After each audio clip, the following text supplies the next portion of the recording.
முன்னாடியே சொன்ன மாதிரி நமக்கு முன்னாடி ஒரு ஸ்ட்ரெயிட் லைன் இன் ஹரிசாண்டல் லைனா நமக்கு முன்னாடி போட்டுட்டு பாடுற மாதிரி இமேஜின் பண்ணிக்கணும். Not the steps. ஃபர்ஸ்ட் இதுதான் ப்ராக்டிஸ் பண்ணணும். சரி கம பத நி சா நீ தாப்பா மகரிசா இப்படி வரணும்.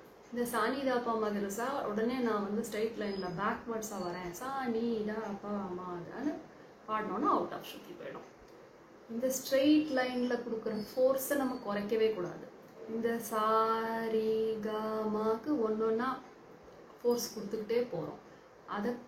அதை ஃபோர்ஸ் கொடுத்துட்டே தான் இறக்கணும். அந்த லைனில் அந்த டோனில் என்ன டோனில் நீங்கள் ஸ்டார்ட் பண்ணுறீங்களோ அந்த டோனில் பாடுறதுக்கு பழகணும்.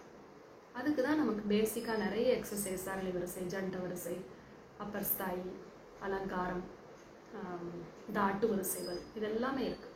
ஸோ இதெல்லாமே நம்ம நல்லா ப்ராக்டிஸ் பண்ணணும் இந்த மெத்தடில் ஸ்ருதியை கேட்டுக்கிட்டே.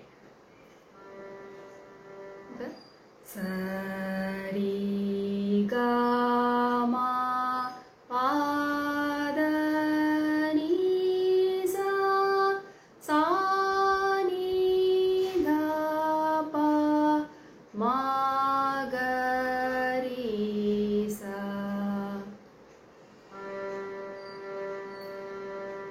இந்த பேஸா அண்ட் இந்த அப்பர்ஸா இந்த பா இது மூணு தான் முக்கியமா அப்படின்னா இல்லை.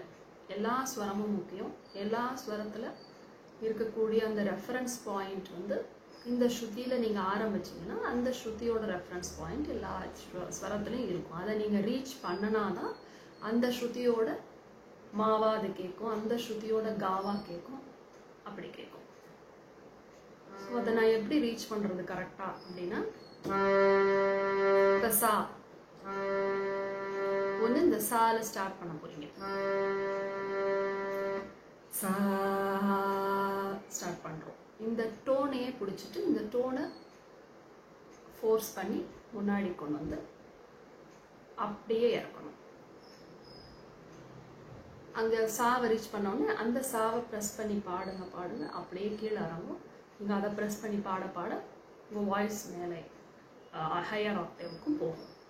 ஸோ இது இப்படி வந்து ஸ்ட்ரெயிட்டாக போயிட்டு இப்படி வருது. ஸோ இது வந்து இப்படி கர்வாக தான் வரும். ஸோ வந்து இந்த ஸ்ட்ரெயிட் லைன் அண்ட் கர்வ் இது ரெண்டையுமே புரிஞ்சுக்கணும்.